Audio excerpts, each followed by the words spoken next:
بسم الله الرحمن الرحيم. وقال الله لا تتخذوا إلهين اثنين إنما هو إله واحد فإياي فارهبون.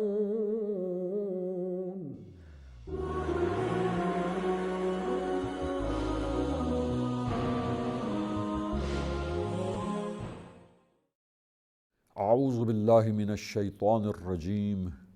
بسم اللہ الرحمن الرحیم الحمد للہ رب العالمین والصلاة والسلام علی اشرف الانبیاء والمرسلین وآلہ الطیبین الطاہرین المعصومین۔ عزیزان گرامی، صفات پروردگار عالم اور صفات باری تعالیٰ کی اصل بحث کا آغاز کرنے سے پہلے کچھ تمہیدی گفتگو اپنے معزز سامعین کی خدمت میں پیش کی جا رہی تھی، اور ایک گفتگو اور ایک نقطہ جو بیان ہوا وہ یہ کہ اللہ تعالیٰ کی صفات جو ہیں وہ صفات ذاتی ہیں اور صفات فعلی ہیں۔ صفات ذاتی میں حی ہونا، اسی طرح قدیر و قادر ہونا، اللہ تعالیٰ یعنی اللہ تعالیٰ جو قدرت رکھنے والی ہستی، وہ ہستی جو قدرت ہے، صاحب قدرت ہے۔ اللہ تعالیٰ یعنی علیم اور علم رکھنے والی ہستی، علمی احاطہ جس ہستی کے پاس ہے تمام اشیاء پر، کوئی شے اس سے پوشیدہ نہیں ہے، وہی ہستی کو، وہ ہستی جو علیم ہے اور علم والی ذات، قدرت والی ذات، حی اور حیات والی ذات، وجود رکھنے والی جو واجب الوجود بذاتی ہی ذات، یہ تمام صفات ذاتیاں ہیں اور یہ عین ذات ہیں، زائد بر ذات نہیں۔ ایسا نہیں ہے کہ صفات ذات سے جدا ہو، ذات الگ ہو، صفات الگ ہوں اور صفات اضافہ کی جائے اور زائد کی جائے ذات کے اوپر، ایسا نہیں ہے، بلکہ صفات عین ذات ہے پروردگار عالم کی، یہ صفات ذاتیہ۔ اور کچھ صفات فعلی ہے جو انشاءاللہ آگے چل کر مزید تفصیل کے ساتھ سامعین کی خدمت میں بیان کی جائیں گی۔ اور علیم ہونے کے بارے میں ایک نقطہ جو ہم نے کہا کہ سمجھانے کے لیے کہ مرکب نہیں ہے خداوند متعال کی ذات، نہ ہی مختلف صفات کا مجموعہ اور ترکیب ہے، یہ ہمارے دیکھنے کے انداز اور ہمارے سمجھنے کے لیے ہے کہ جب ہم ادراک حاصل ہوتا ہے ہمیں صفات باری تعالیٰ کا، تو ایک صفت کے لحاظ سے ہم اللہ تعالیٰ کی اس صفت کے اعتبار سے شناخت حاصل کرتے ہیں، کبھی دوسری صفت کے اعتبار سے ہم معرفت حاصل کرتے ہیں، کبھی تیسری صفت کے اعتبار سے ہم دیکھتے اور لحاظ کرتے ہیں۔ تو یہ ہمارے لحاظ اور ہمارے ادراک میں فرق ہے۔ وہ ہستی جو کمال مطلق ہے، جس میں تمام کمالات ہیں، وہ کبھی ایک کمال کے لحاظ سے اور اس زاویے سے ہم دیکھ رہے ہوتے ہیں اور اس اعتبار سے اپنے پروردگار کی شناخت ہم پا رہے ہوتے ہیں اور معرفت ہمیں حاصل ہوتی ہے، اور کبھی دوسری صفت کے لحاظ سے اپنے پروردگار کو ہم پہچانتے اور شناخت حاصل کرتے ہیں۔ لہٰذا یہ ہمارے انداز اور ہماری محدودیت ہے اور ہمارا ادراک مختلف زاویوں سے ہے، مختلف زاویوں سے معرفت کا حاصل کرنا ہے مختلف صفات کے بارے میں۔ لیکن حقیقتاً وہ پروردگار عالم کی ذات جو ہے وہ ذات بسیط ذات ہے، ایسی بسیط ذات کے جس میں سارے کمالات ہیں، اور کبھی ہم اس کمال کے لحاظ سے شناخت حاصل کرتے ہیں، کبھی اس کمال کے لحاظ سے، لیکن ایسا نہیں ہے کہ سب کمال مل کر اور مرکب ہو کر اس سے اللہ کی ذات بنی ہو، معاذ اللہ، ترکیب خداوند متعال کی ذات میں نہیں ہے۔ مزید انشاءاللہ اس پر گفتگو ہوگی، اس کی مزید تفصیلات اور مفصل انداز سے صفات کے بارے میں گفتگو جو ہوگی، مزید اس پر روشنی ڈالی جائے گی، مزید مطلب اپنے سامعین کرام کی خدمت میں روشن کر کے پیش کیے جائیں گے۔ اور ایک اور نقطہ جس کو بیان کر کے ہم اگلی تمہیدی گفتگو جو ہے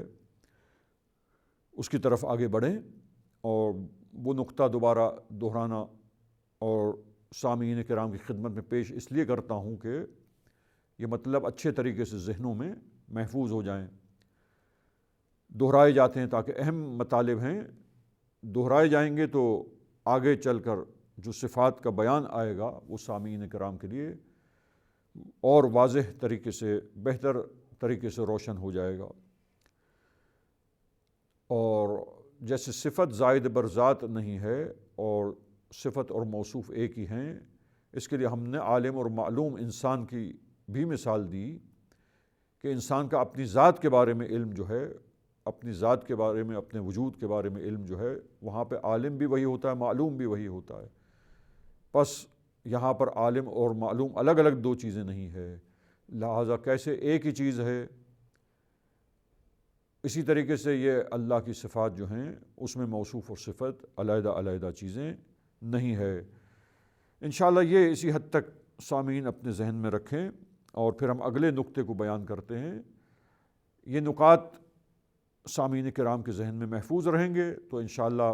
جب ہم اصل بحث کا آغاز کریں گے تو وہاں اصل بحث کو سمجھانے اور سمجھنے میں ہمیں آسانی ہوگی اور وہ بہتر طریقے سے واضح مطالب ہو جائیں گے ہم سب کے لیے۔ اب اگلا تمہیدی نقطہ جو ہم اپنے سامعین کی خدمت میں آج کی کلاس اور آج کے اس پروگرام میں پیش کرنا چاہتے ہیں، وہ یہ ہے کہ پہلے ایک بات آپ سامعین کی خدمت میں بیان کی جا چکی ہے کہ اسماء اور صفات پروردگار عالم یہ کوئی الگ الگ بیان نہیں ہوتے، بلکہ وہی چیزیں جو صفات ہیں اور انہی کو اسماء بھی کہا جاتا ہے، اور جو اسماء ہے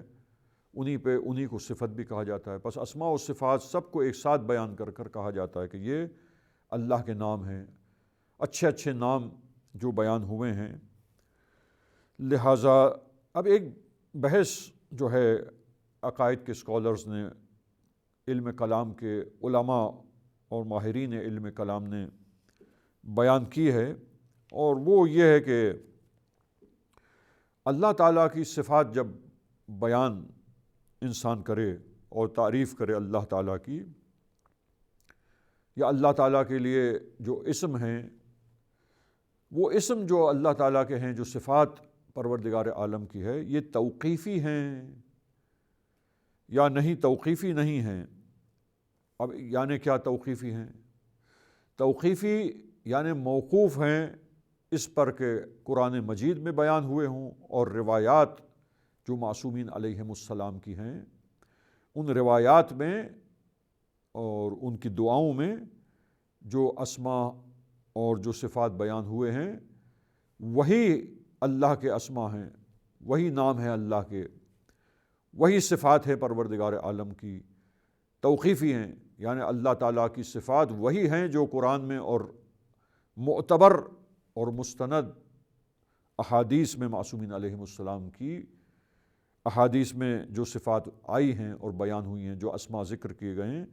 وہی اسماء اور صفات ہیں پروردگار کے۔ اس کے علاوہ اور کوئی صفت ہو جو کمال ہو، وہ بیان کرنا اللہ کے لیے اس صفت اور دوسرے نام سے کہ جو نام کمال کی عکاسی کرتا ہو اللہ تعالیٰ کے، اس کسی اور نام سے اور کسی اور صفت سے پکارنا اللہ تعالیٰ کو ٹھیک نہیں ہے۔ اللہ تعالیٰ کے نام وہی ہیں توقیفی جو قرآن میں اور احادیث میں بیان ہوئے ہیں، وہی صفات ہیں اللہ کی جو قرآن اور احادیث میں جن کا بیان آیا ہے۔ بس توقیفی ہیں، یہ توقیفی نہیں ہے، بلکہ جب ہم یہ کہتے ہیں کہ اللہ تعالیٰ کمال مطلق ذات ہے اور اللہ تعالیٰ نے اس کائنات کو پیدا کیا اور اس کائنات میں اس کے کمال کی نشانیاں ظاہر ہوتی ہیں، ان تمام مخلوقات کو جب ہم دیکھتے ہیں تو اس کے خلق کرنے کی صفت، اس کے پیدا کرنے کی صفت جو ہے اللہ تعالیٰ کی، وہ ان مخلوقات میں دیکھ کر نمایاں ہوتی ہے۔ اور جب ہم کوئی خاص کمال ایک چیز کے اندر دیکھتے ہیں تو اس کمال کو دیکھ کے پتہ چلتا ہے کہ یہ کمال اللہ تعالیٰ نے اپنی مخلوق کو عطا کیا ہے۔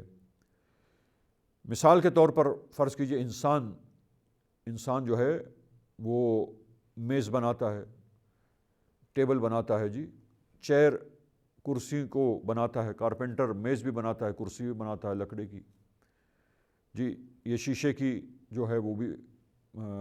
بناتے ہیں میز، اور یہ مختلف چیزیں جو ہے کارپینٹر بناتا ہے، اور یہ مصنوع ہے کارپینٹر کی بنائی ہوئی چیزیں، دروازے ہیں، کھڑکیاں ہیں، ڈورز، ونڈوز، تو یہ تمام چیزیں ہیں جو وہ بناتا ہے، شیلف ہے کتاب رکھنے کے، تو یہ مختلف چیزیں جو مصنوع ہیں،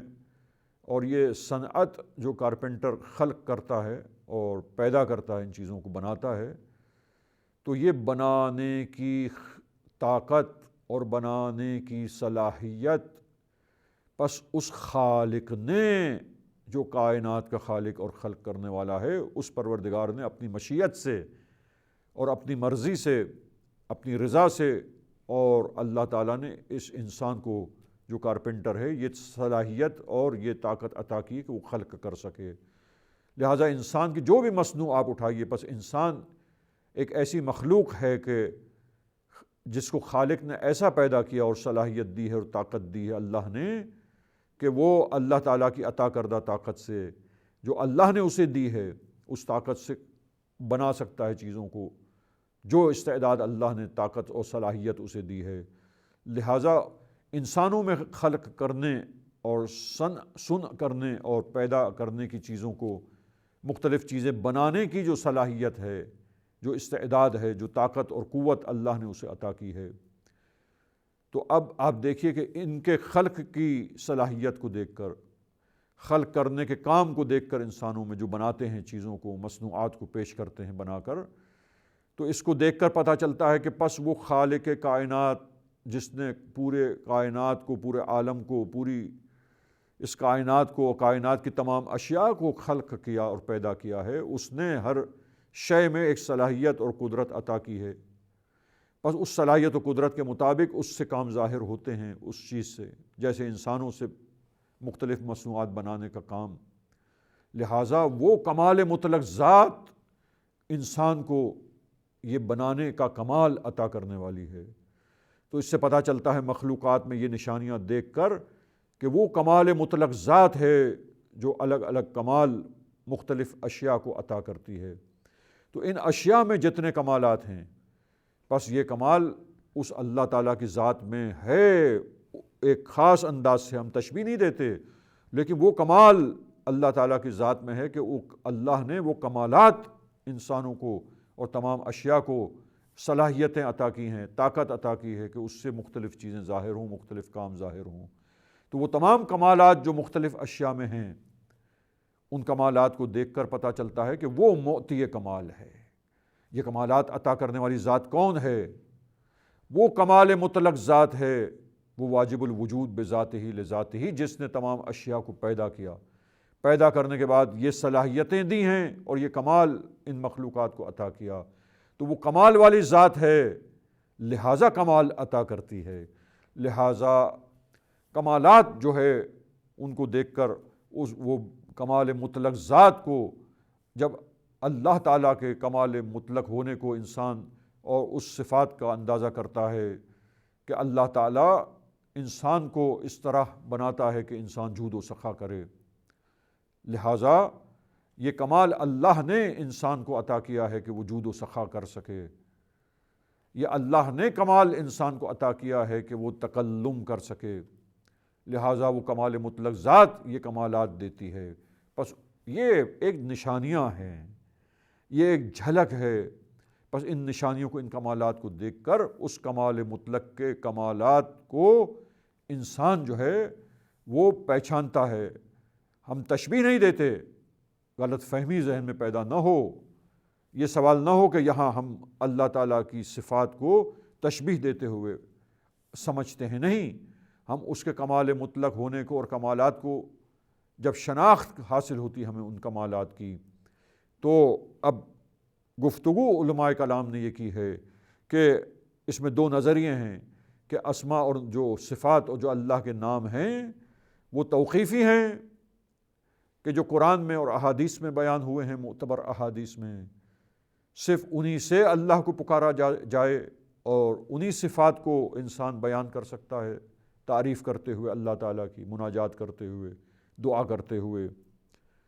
اور اس کی تسبیح و تقدیس کرتے ہوئے ان کمالات کا ذکر کر سکتا ہے، یا اس کے علاوہ وہ کمال مطلق ذات کے کمالات کی نشانیاں جب عالم میں دیکھتا ہے،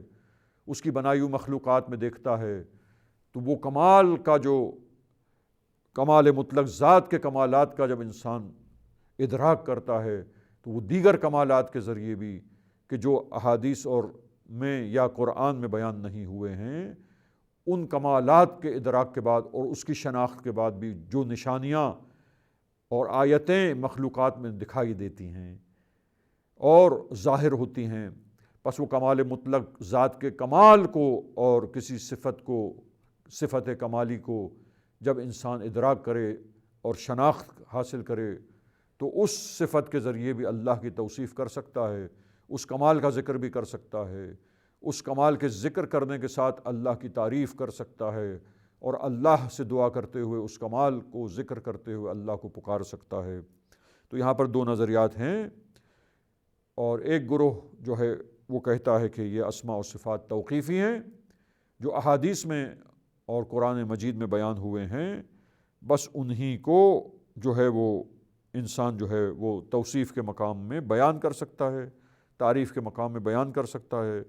اور انہی کے ذریعے خداوند متعال کو پکار سکتا ہے اور دعا کر سکتا ہے، مناجات کرتا ہے۔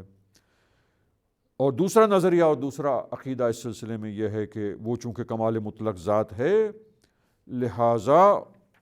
وہ کمال پروردگار عالم کا جو بھی کمال جس کی شناخت انسان کو حاصل ہوتی ہے، چونکہ وہ کمال مطلق ہے، تمام کمالات اس ذات کے اندر پائے جاتے ہیں، اور وہ کمالات جو ہے عطا کرتا ہے مخلوقات کو، اور وہ کمال جو عطا کرتا ہے، وہ کمال جو ذات خدا میں ہے، اس کی نشانیاں ان مخلوقات میں ایک جھلک محسوس ہوتی ہے۔ اللہ کی نشانیاں اور آیتیں بن کر مخلوقات میں جتنا اللہ نے عطا کیا وہ ظاہر ہوتی ہیں۔ لہذا دوسرا نظریہ یہ ہے کہ صفت اللہ کی اس کمال کو جب شناخت حاصل کرتا ہے انسان، تو وہ صفت کمالیہ اور وہ کمال جس کے بارے میں معرفت حاصل کی ہے انسان نے، اس کو توصیف کرتے ہوئے، اللہ کی تقدیس اور تعریف کرتے ہوئے اسے بیان کر سکتا ہے، اور اس کمال کا ذکر کرتے ہوئے، اس کمال میں کے لحاظ سے تعریف کرتے ہوئے اللہ سے دعا کر سکتا ہے اور اللہ کو پکار سکتا ہے اس کا ذکر کرتے ہوئے۔ عزیزان گرامی، یہاں پر ہم توقیفی ہونے یا نہ ہونے کے بارے میں بس دو نظریے ہیں، آپ معزز سامعین کی خدمت میں بیان کیے گئے۔ یہاں پر ہم اپنی گفتگو کو اختتام پر پہنچاتے ہیں، اور یہ تمہیدی نقطہ جو ہم نے آپ کی خدمت میں پیش کیا ہے، انشاءاللہ اگلے پروگرام میں سلسلے گفتگو کو یہیں سے ہم آگے بڑھائیں گے، تاکہ اصل گفتگو اور اصل ڈسکشن جو صفات باری تعالیٰ کے بارے میں ہے، اس میں ہم وارد ہو سکیں اور اس کا آغاز کر سکیں انشاءاللہ۔ وصلی اللہ علی محمد وأہل بیتہ الطاہرین۔ اغفر لنا ذنوبنا